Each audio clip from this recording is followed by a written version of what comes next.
Alors, bonjour tout le monde. Assalamu alaikum bien yep. Voilà. Donc, avant tout, on se présente. C'est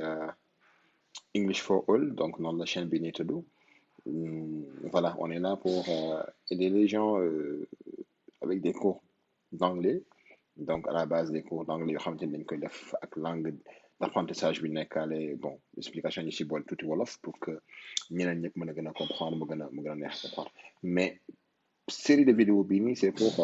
aider les étudiants yi nga xamante ni ou bien les élèves dañoo bëgg def démarche Campus France donc pour dem eggali seen études en France. Alors on sait que c'est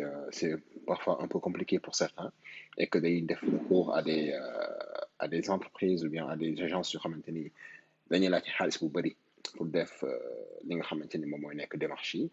alors que démarche yi c'est quelque chose de très très simple loo xamante ni mën nga ko defal sa bopp. Donc jarul dem ci agence jarul fay des honoraires pour defal ko sa bopp mën nga ko defal sa bopp autant pour moi que ngay dem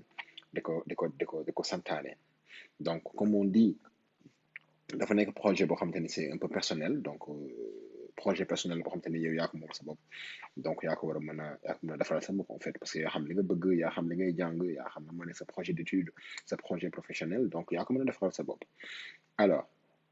sans plus tarder dañuy dugg ci première étape bi moo nekk étape ouverture du dossier Campus France Sénégal donc c'est très simple on vient on écrit sénégal.campusfrance.org donc moi j'avais déjà le site on ouvre mu daal di ubbeeku ñii lay ubbeekoo donc interface bi bu ñëwee page d'accueil bi ni la mel alors si on veut créer notre site si on veut créer notre dossier autant pour moi il suffit juste de faire descendre l'ascenseur tout à fait en bas tout à fait en bas tout à fait en bas et on aura cet espace-là donc cet espace études en France c'est là où on va venir cliquer donc vous voyez l'espace qui est là donc on va venir cliquer sur cet espace une autre fenêtre va s'ouvrir automatiquement donc dañuy am benn fenêtre bu ubbeeku automatiquement ñu xaar ko mu chargé donc bu chargé wu ba pare moom bu ñëwee nii lay mel donc étant un élève boo xamante ni wala un étudiant boo xamante ni moom ngi doon dugg ci interface bi pour créer son dossier dafay ñëw daal di ñëw fii je m'inscris alors su cliquer sur je m'inscris ñu andil ko page bi